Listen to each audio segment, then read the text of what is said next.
She can barely remember what she ate for breakfast, Mark. We have to do something before she burns the house down. The words floated from my own kitchen.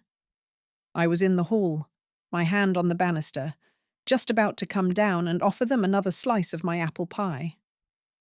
The pie crust was still warm, filling the air with the smell of cinnamon and butter. My son, Mark, and his wife, Brenda, were sitting at the oak table my Frank had built with his own 2 hands. "I know, Bren," Mark said. His voice was low, tired. "But the paperwork for a conservatorship, it's a lot." "It's less than rebuilding a pile of ash," Brenda snapped. The sound of her fork scraping the plate was like a nail on a chalkboard. "We'll get Dr. Miller to sign off.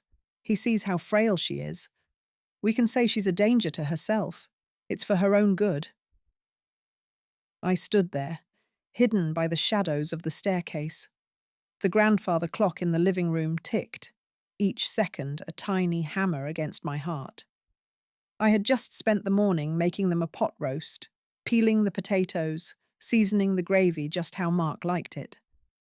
My hands smelled of rosemary and thyme, for her own good.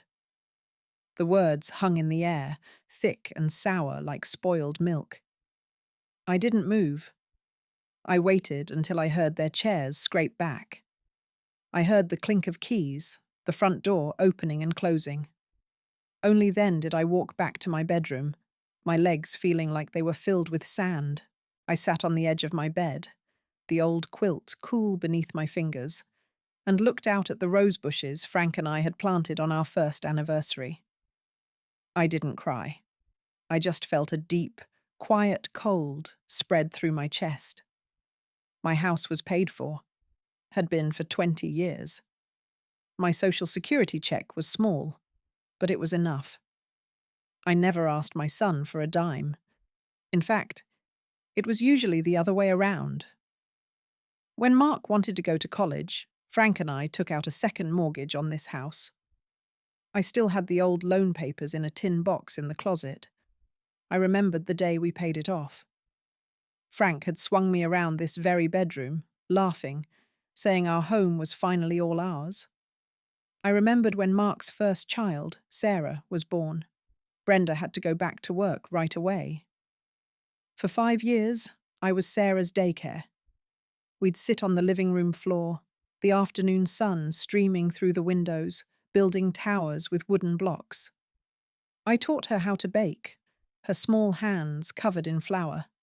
Her laughter used to fill every room. Mark and Brenda would pick her up after work, exhausted, and I'd always have a hot casserole waiting for them. I never charged them a thing. It's what family did. I got up and went to the living room bookshelf. Behind a row of old novels was a photo album. I opened it to a picture of a 6-year-old Sarah, grinning with a missing front tooth, holding up a slightly lopsided birthday cake we had baked for Mark. I ran my thumb over her smiling face. The house was so quiet now. All I could hear was the hum of the refrigerator and the ticking of that old clock. The next Sunday, Brenda showed up alone. She had a bag of groceries. "I thought I'd help you out, Carol," she said, her voice dripping with fake sweetness. She started putting things away in my pantry, but she put them in all the wrong places. The canned corn went where the beans always were. The flour went on a shelf too high for me to reach. "Thank you, dear," I said, watching her from my chair. But I had it all organized. "Oh, this is much better," she said, not looking at me. "Easier for you to see everything." She then went to my little desk in the corner. "Goodness, what is all this junk mail?" Before I could stop her, she'd scooped up a pile of letters and dropped them into the recycling bin. One of them was from my church potluck committee. I didn't say a word. I just watched her. She moved my reading glasses from the side table to the mantelpiece. She unplugged my little radio, the one I listened to in the mornings. Each action was a small, sharp poke. She was building her case, brick by brick. She thought I didn't see it? She thought my mind was as cluttered as she was making my house. There, she said, wiping her hands on her jeans. All better. It's different, I said quietly, looking at the empty space on my table where my glasses should have been. The air smelled of her sharp, flowery perfume, covering up the familiar scent of lemon polish and old books. A few days later, my granddaughter Sarah came to visit. She was home from college for the weekend. The moment she walked in, her bright eyes scanned the room. She was a smart girl. She noticed things. She gave me a long hug, her arms strong and warm around my shoulders. "Grandma, your house feels strange," she said, pulling away. "Mum was here, wasn't she?" "She was just helping," I said, pouring us both some iced tea. We sat on the back porch, the old wooden swing creaking gently. Sarah handed me a small, sleek box.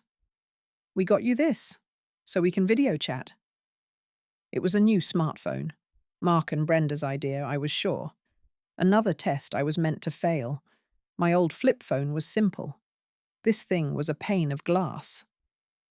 "I don't know how to work these things, sweetheart," I told her. "I'll show you. It's easy," she said. Her fingers moved quickly across the screen, setting things up. She showed me how to make calls, how to find the weather. Then she paused.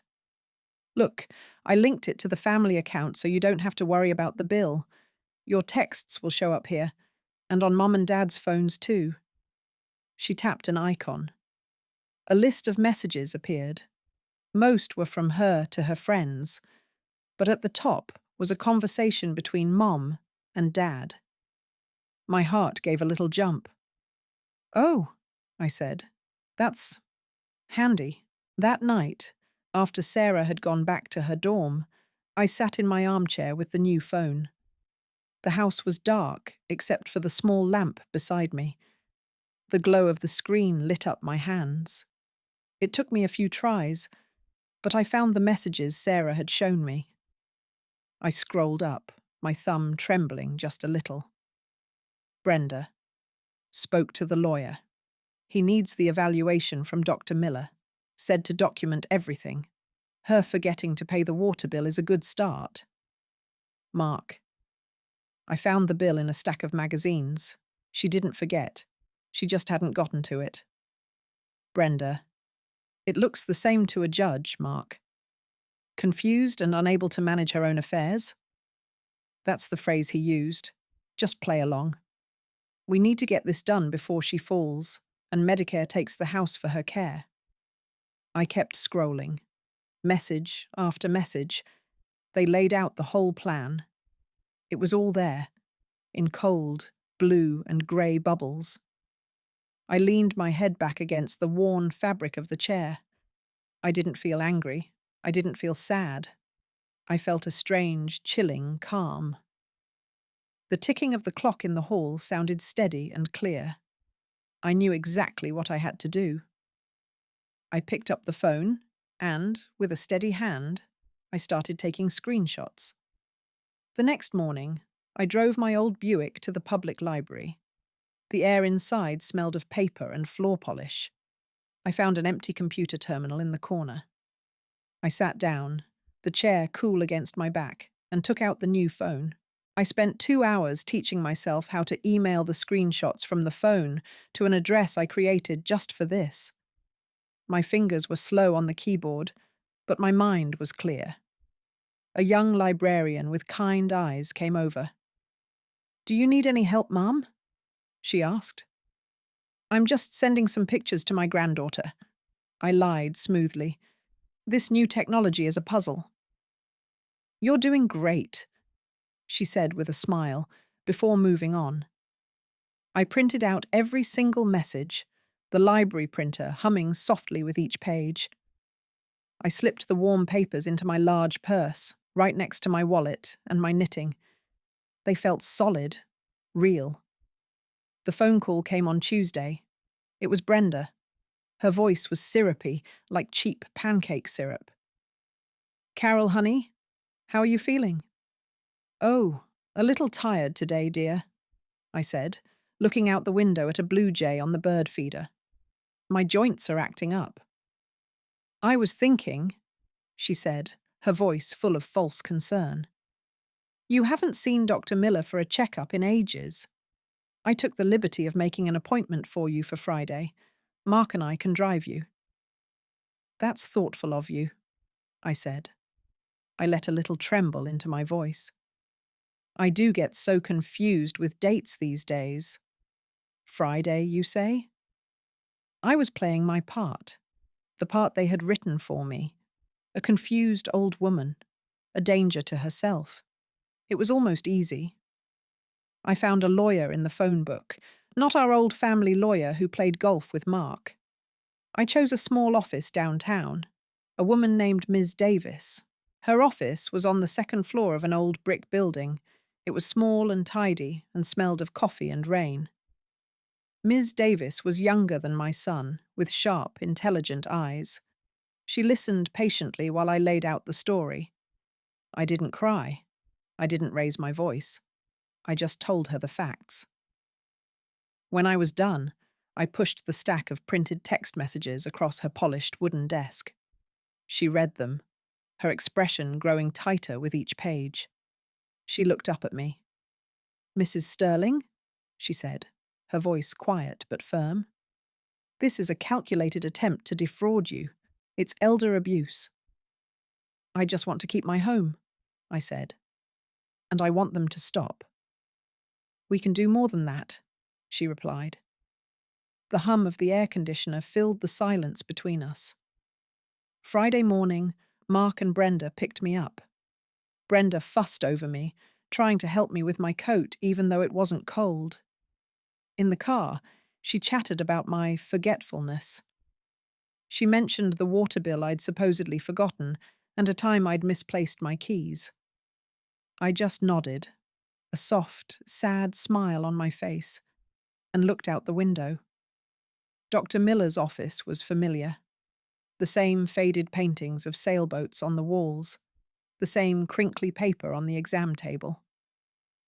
Mark and Brenda came into the room with me. "She's been so confused lately, Doctor," Brenda began immediately. "Losing things, forgetting appointments. We're worried she might hurt herself, burn the house down." Dr. Miller looked at me over his glasses. "Carol, how have you been feeling?" "I've been quite well, Robert," I said, using his first name as I always had. "I've been reading that new history book about the presidents. Fascinating." I talked about the book for a few minutes. I asked him about his wife's garden. I was clear. I was lucid. I could see the frustration building in Brenda's face. She kept trying to interrupt with another story of my supposed decline, but I paid her no mind. Later that weekend, Sarah called. She sounded worried. "Grandma, Mum said your doctor's appointment was difficult. Is everything okay?" I was in my garden, pruning Frank's old rose bushes. The thorns pricked at my gloves. The air smelled of damp earth. "Your mother worries too much," I said calmly. "Tell me about your classes. Are you still enjoying that art history course?" We talked for a long time. I asked her about her dreams, her plans after graduation. I didn't mention the house or the messages. I just listened to the voice of the one person in my family who still saw me as a person, not a problem. "I miss you, Grandma," she said, her voice soft. "I miss you too, sweetheart," I said, looking at the sturdy old house behind me. "This place isn't the same without your laughter." A home is built with love, I thought, not with legal papers, and I knew, right then, what Frank would have wanted me to do. The official-looking envelope arrived a week later. It was from a law firm I didn't recognize. My hands were steady as I opened it. It was a petition for a hearing. They wanted the court to grant Mark and Brenda a temporary conservatorship over my estate, my home. The words on the page were cold and legal, but the message was simple. They were moving forward. The hearing was in 3 weeks. I folded the letter and placed it on the kitchen table, right next to a vase of fresh-cut daisies from my garden. I wasn't scared. I was ready. I went to the hall closet and pulled down the old metal strongbox where Frank and I kept our important papers. The box was cool and heavy in my hands. It smelled faintly of old metal and cedar. Inside, beneath my marriage certificate and Frank's military discharge papers, was the deed to the house. The paper was thick and slightly yellowed with age. I ran my fingers over our names, written in elegant script so many years ago. I also found the final mortgage statement, stamped "Paid in full" in big red letters. I gathered everything, including the bank statements I'd been saving for the past year, and placed them in a neat pile. Brenda called that afternoon. "Carol, just checking in. Did you get any mail today?" Her voice had a little edge to it. "Just some coupons for the grocery store, dear?" I said, watching a squirrel chase another one up the oak tree in my yard. "And a letter from my cousin Martha in Florida." "Oh, okay," she said. A pause. "Well, you let me know if anything important comes, you hear? Sometimes legal things can look like junk mail." "I will, dear," I said, my voice as sweet as honey. "Thank you for looking out for me." The next day, I had another appointment with Ms. Davis. I brought the strongbox with me. We sat at her big desk, the city sounds muffled by the thick windows. I laid out the deed, the bank statements, and the petition from their lawyer. "This is good," she said, tapping the bank statements. "It shows you are perfectly capable of managing your finances. You pay your bills on time. You balance your checkbook." "I've been doing it for 50 years, I said. Frank was good with his hands, but I was always the one with the numbers. Ms. Davis leaned forward. "Carol, we have a very strong case to fight this petition. But I want to talk about the future, after the hearing. What do you want to do to protect your home long term?" "I want it to go to Sarah," I said without hesitation. "She's the only one who sees this house as a home, not just an asset on a balance sheet. We can arrange that with a revocable living trust, or we can file a transfer on death deed," she explained. She used simple words, drawing little diagrams on a yellow legal pad. "Or you can deed it to her now, with a provision that gives you the right to live here for the rest of your life. It's called a life estate." I liked the sound of that. It felt solid. It felt right. "Let's do that," I said. "The life estate." I felt a weight lift from my shoulders, a weight I didn't even know I was carrying. Mark invited me for dinner that Sunday. It was a command, not an invitation. When I arrived, the house was noisy. The television was blaring a football game, and Brenda was clattering pans in the kitchen. She gave me a quick, tight hug that smelled of onions and hairspray. "Hi, Carol. Sit down. Dinner's almost ready," she said, not looking at me. She pointed to a chair at the kitchen table, away from the living room where Mark was watching the game. I felt like I was being put in a corner. Mark came in during a commercial. "Hey, Mum, how's the house? Not too much for you to handle?" "The house is fine, Mark," I said. "The roses are blooming." "That yard is so big," Brenda chimed in, stirring a pot. "All that mowing, all that upkeep. It would be so much easier for you in a nice, clean apartment. No stairs to worry about." "I like my stairs," I said quietly. "And I have a boy from down the street who does the mowing." They didn't hear me. They were already talking to each other about their property taxes. I sat there, a guest in my son's home, feeling like a ghost at the feast. It was then I heard Brenda mutter to Mark, her back to me. "It really is for her own good. She just can't see it."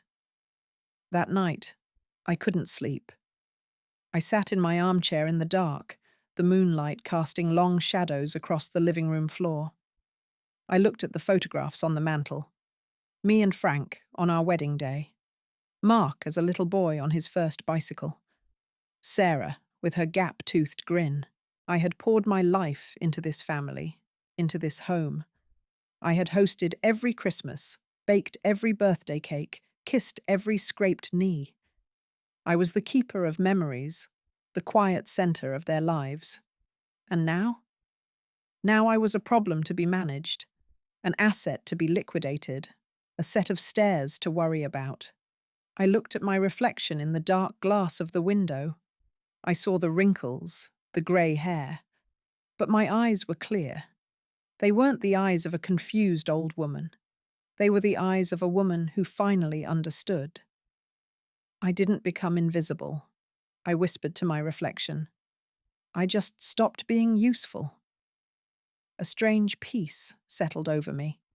The path forward was sharp and clear. The next morning I called Sarah. The sound of her cheerful, "Hi, Grandma," was like sunshine. "Hello, sweetheart," I said. "I have a strange question for you. I'm updating some old papers, and my lawyer needs your full legal name and your date of birth." "Oh, sure," she said, and rattled off the information without a second thought. "Is everything all right?" "Everything is perfect, dear," I said, writing the details down on a crisp sheet of paper. "I'm just getting my house in order." "Okay. Love you, Grandma." "I love you too," I said, and a real, genuine smile touched my lips for the first time in weeks. After I hung up, I called Ms. Davis and gave her the information. The final piece was in place. The week before the court date was the quietest week of my life. The phone didn't ring as much. Mark and Brenda were giving me space, probably on their lawyer's advice. I used the time. I went through old photo albums. I repotted my ferns. I sat on the porch swing in the evenings, listening to the crickets, the chain making a soft, rhythmic squeak. One afternoon, I drove to the bank. The teller, a young man named Kevin, always asked about my garden. "How are the roses, Mrs. Sterling?" he asked as he processed my withdrawal. "They're doing beautifully, Kevin," I said. "A little extra care this year." I had him make out a cashier's check to Ms. Davis. The pen scratched as I signed the slip. The finality of it felt good. It felt like planting a tree that would one day give shade. On my way out, my phone buzzed. It was a text from Brenda. "Just a reminder, Carol. Court is wed at 10. Wear something comfortable. We'll pick you up at 9. I didn't reply. I slipped the phone back into my purse. Comfortable, as if we were going for a drive in the country. I looked at my reflection in the bank's glass door. The woman looking back at me seemed smaller than I remembered, but her eyes were steady. The next day, Mark called. His voice was heavy, full of a guilt that was about 6 weeks too late. "Mum, you doing okay?" "I'm fine, Mark," I said. I was kneading dough for a loaf of rye bread, my hands dusted with flour. The sweet, earthy smell of yeast filled my kitchen. "Look, about Wednesday," he started, stumbling over the words. "This is just, it's a formality. The lawyer says it's for the best, for your own good." There were those words again. "I see," I said, punching down the dough with a firm fist. The air sighed out of it. "We love you, Mum. We just want to make sure you're safe." I paused. I thought of the mortgage I paid for his education. I thought of the thousands of hours I'd spent raising his daughter. "They thought my memory was failing," I said, my voice very quiet. "But they forgot I remember every promise they broke." There was a long silence on the other end of the line. "Mum, I don't know what to say." "You don't have to say anything, Mark," I said, my voice even. I'll see you on Wednesday. I hung up the phone and began to shape the dough into a perfect, round loaf. The night before the hearing, I couldn't sleep much. I didn't toss and turn.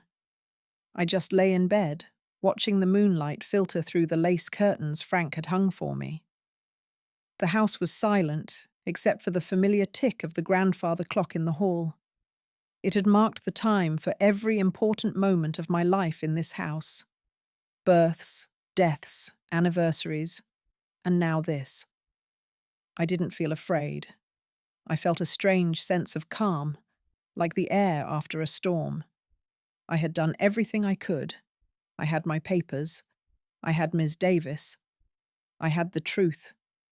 The rest was out of my hands.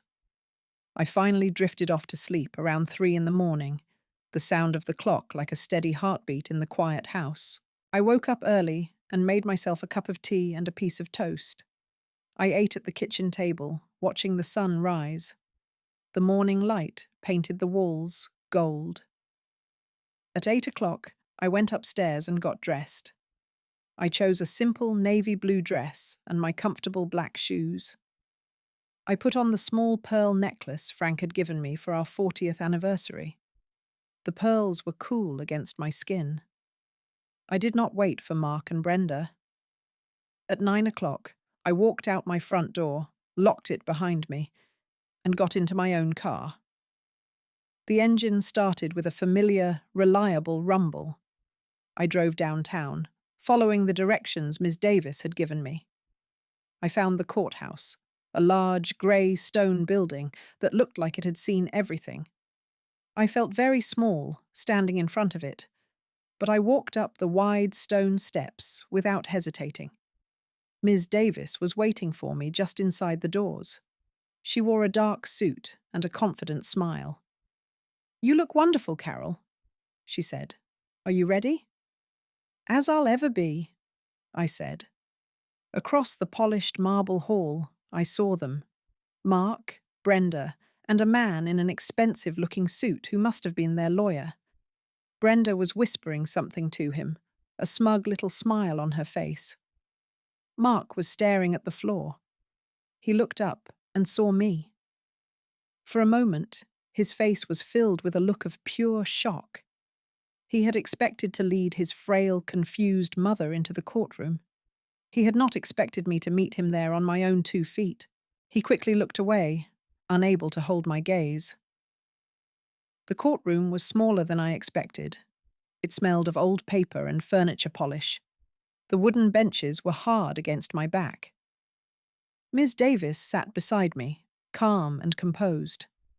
Across the aisle, Mark and Brenda sat with their lawyer. Brenda kept smoothing down her skirt, a nervous little habit.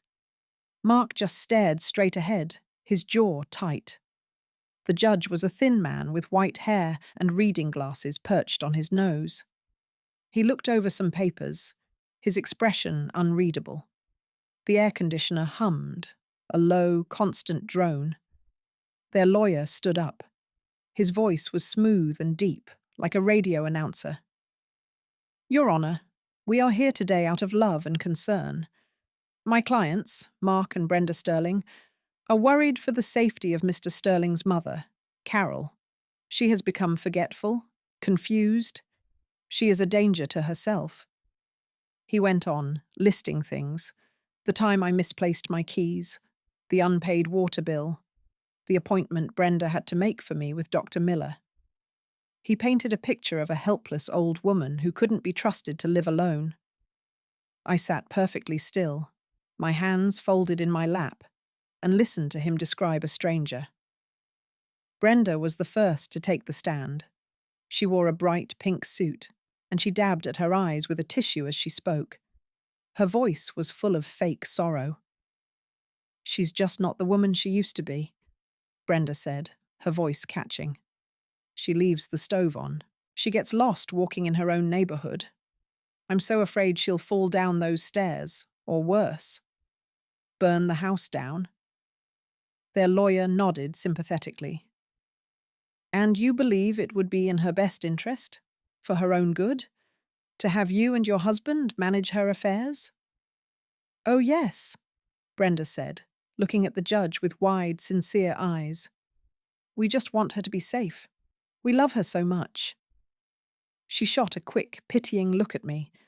I met her gaze and held it. I didn't smile.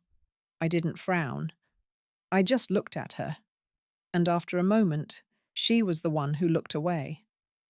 Then it was Ms. Davis's turn. She stood up and walked toward the witness stand. Her heels made a soft, clicking sound on the floor. "Mrs. Sterling," she said to Brenda, her voice polite and clear, "you testified that my client is forgetful and confused. Can you give a specific example?" "The water bill," Brenda said quickly. "She completely forgot to pay it. We found it under a pile of magazines. The water was nearly shut off." "I see," Ms. Davis said. She walked back to our table and picked up a single sheet of paper. "I'm holding a copy of Mrs. Carol Sterling's bank statement.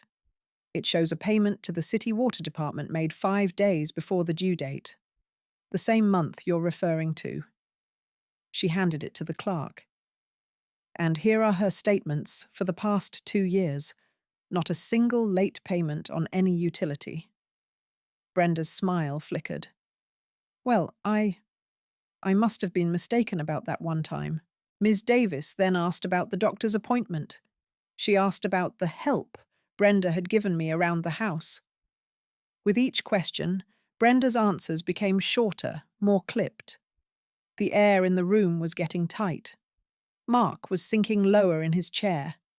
Then Ms. Davis picked up a thick stack of papers, the screenshots I had printed at the library. "Mrs. Sterling," she said to Brenda, "you helped my client set up a new smartphone, is that correct?" "Yes," Brenda said, puffing up a little. "She can't handle technology. We wanted her to be able to call for help." "How thoughtful," Ms. Davis said. She placed the stack of papers in front of Brenda. "Could you please read the highlighted text message you sent to your husband on October 14th? The colour drained from Brenda's face. She stared at the paper as if it were a snake. The silence in the room was suddenly very loud. I can't," she whispered. "Allow me," Ms. Davis said, her voice ringing with clarity. She turned to the judge. "The message reads, it looks the same to a judge, Mark. Confused and unable to manage her own affairs." That's the phrase he used. "Just play along." Ms. Davis let the words hang in the air. She then read another, and another. She read the message about getting Dr. Miller to sign off. She read the one about Medicare taking the house. With each message, I could feel Mark shrinking. He had his head in his hands. Brenda sat frozen on the stand, her face a mask of disbelief and fury. She had been caught in her own trap, with her own words. The judge took off his reading glasses and rubbed his eyes. He looked at Mark and Brenda's lawyer. "Do you have anything else?" he asked, his voice dangerously quiet. The lawyer, who now looked pale, stood up slowly. "No, Your Honor. We withdraw the petition." "You do more than that," the judge said, his voice like ice. "This petition is dismissed with prejudice, and I am issuing a warning to your clients. This is a gross misuse of the court's resources and a shameful way to treat a family member. Do not let me see you in this courtroom again."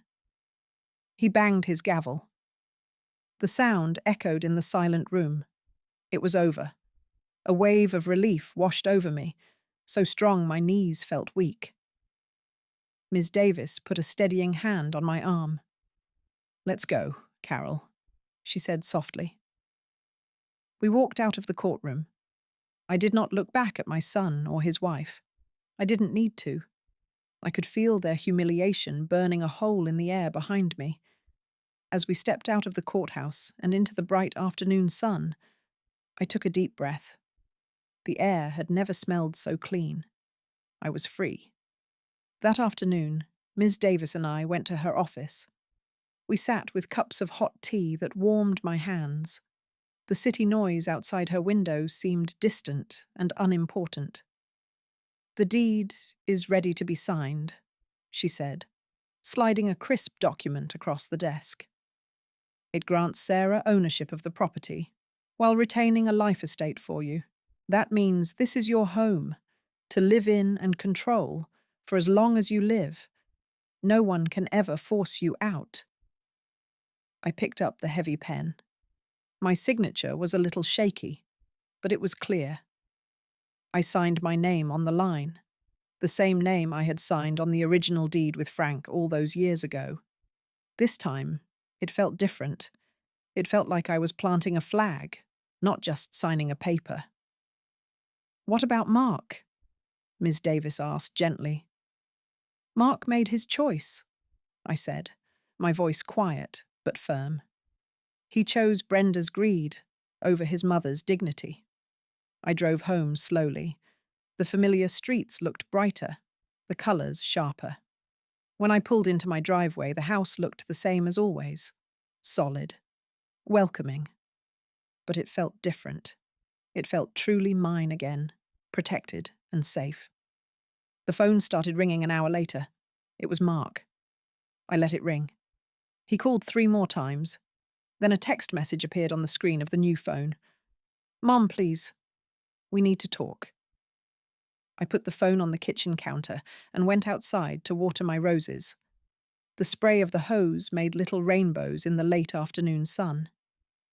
Sarah called that evening. She must have heard from her parents. Her voice was a jumble of confusion and distress. "Grandma? What happened?" "Dad called. He was so upset. He said you took him to court?" "No, sweetheart," I said calmly. "They took me to court. I just showed up." "But why? What's going on?" I took a deep breath. The scent of my night-blooming jasmine drifted in through the open window. "Sarah, your parents tried to have me declared incompetent so they could take control of my house." There was a stunned silence on the other end of the line. I heard her take a shaky breath. "They what?" I told her everything. The conversation I overheard, Brenda's help, the text messages. I told her the whole story, simply and without anger. When I was finished, the line was quiet for a long time. "Grandma," she finally whispered, her voice thick with tears. "I am so, so sorry." "It's not your fault, dear," I said. "And it's over now. Everything is fine." "I'm coming home this weekend," she said, her voice stronger now. "I want to see you." "I'd like that very much," I said, a real smile spreading across my face. True to her word, Sarah arrived on Friday afternoon. She hugged me for a long time, her arms wrapped tightly around me. We didn't talk about her parents. Instead, we baked an apple pie, the way we used to when she was little. Her hands, once small and clumsy, were now sure and steady as she peeled the apples. The house filled with the warm, comforting smell of cinnamon and baking crust. We ate slices of the pie on the back porch, the old swing creaking. "This house," Sarah said, looking around. "It holds every good memory I have." "Me too," I said. I reached into my purse and took out a large manila envelope. I handed it to her. "This is for you." She opened it carefully. Inside was a copy of the new deed. She read it, her eyes growing wide. She looked from the paper to my face, her expression a mixture of shock and disbelief. "Grandma, I don't understand. You're giving me the house?" "I'm giving you a home," I corrected her gently.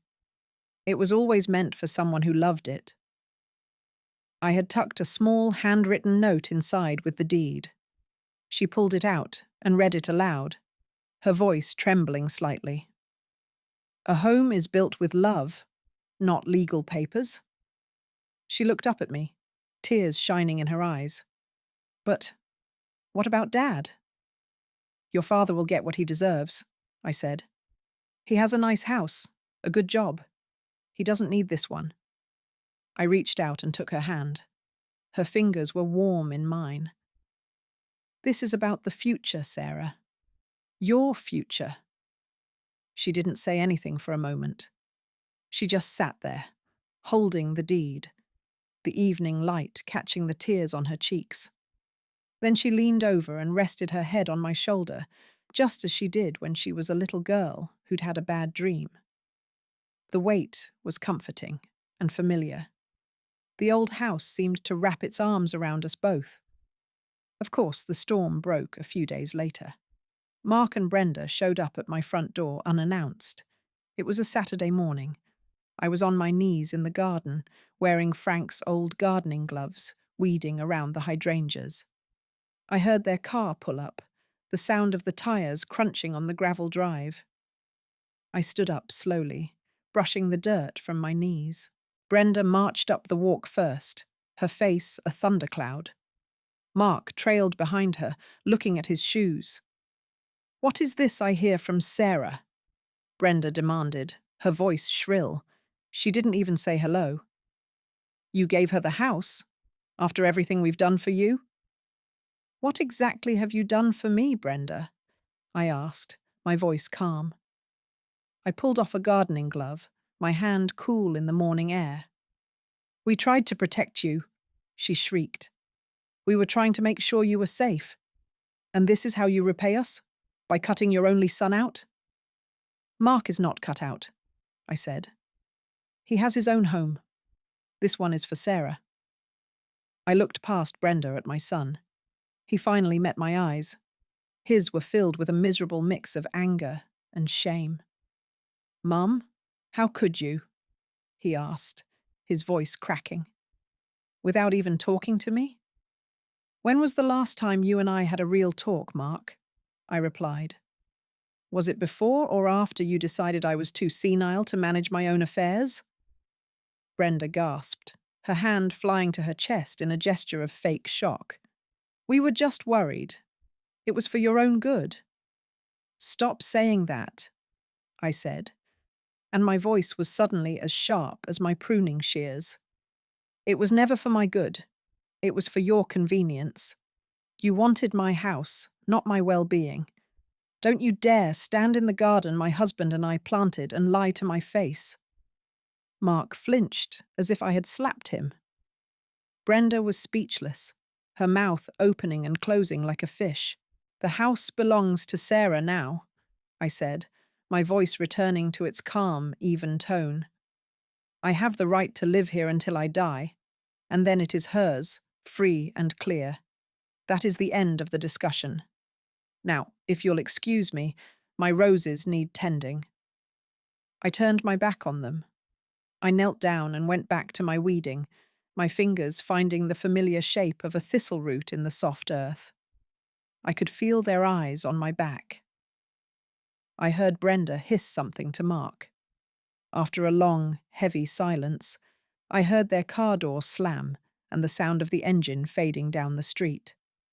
I didn't look up until they were long gone. Life settled into a new, quieter rhythm after that. The phone calls from Mark and Brenda stopped. The holidays were quiet that year. I spent Thanksgiving with my neighbour, Martha, from across the street.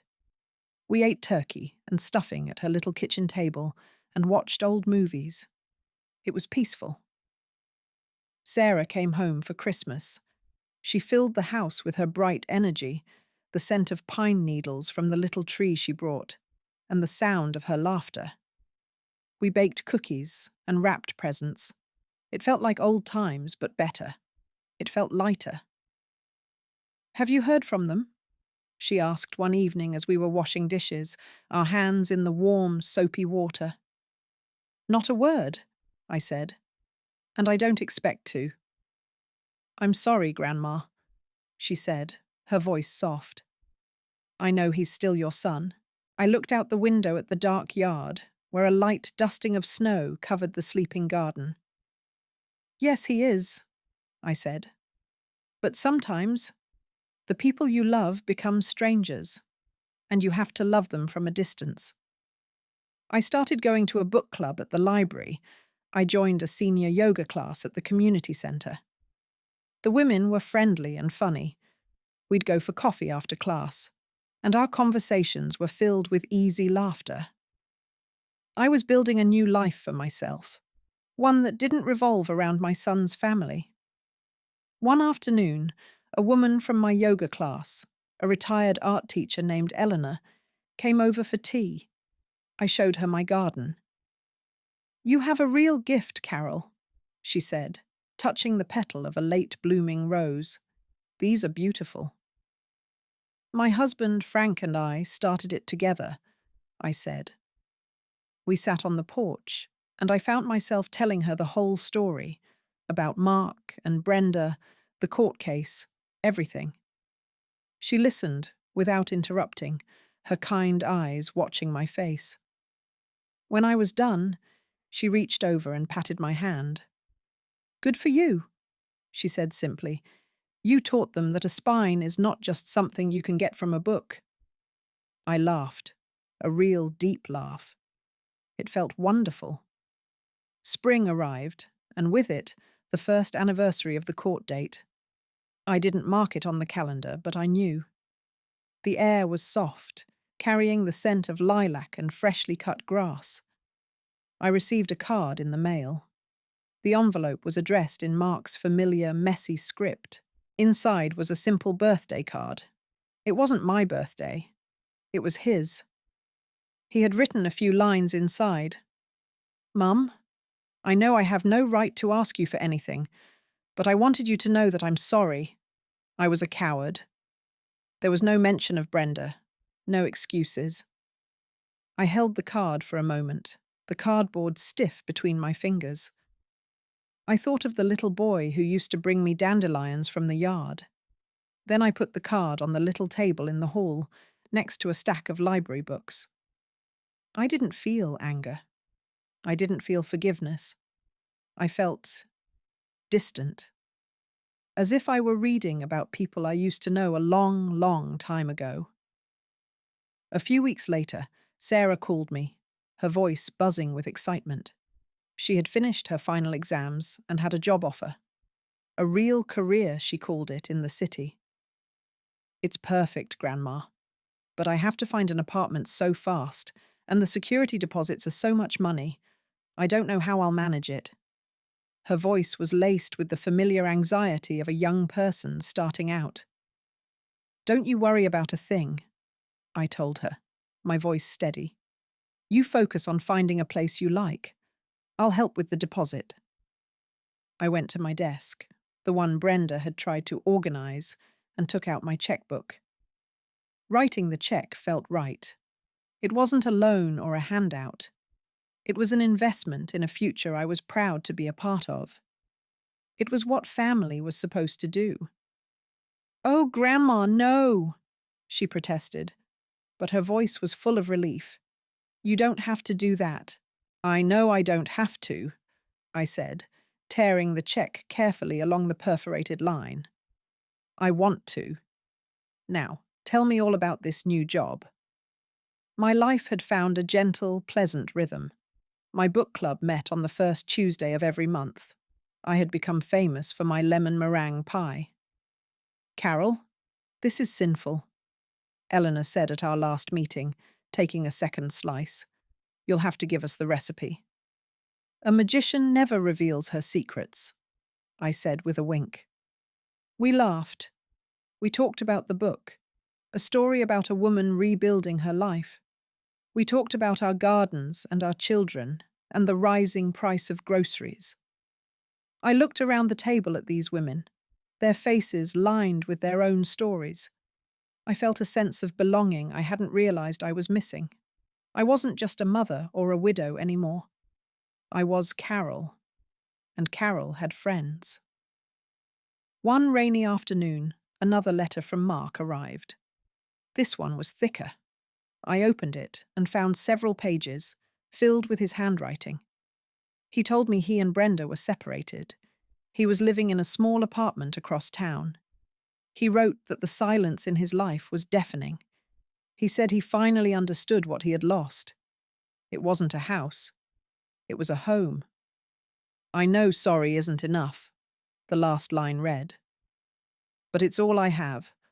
I hope one day you'll let me try to earn my way back. I read the letter and folded it carefully.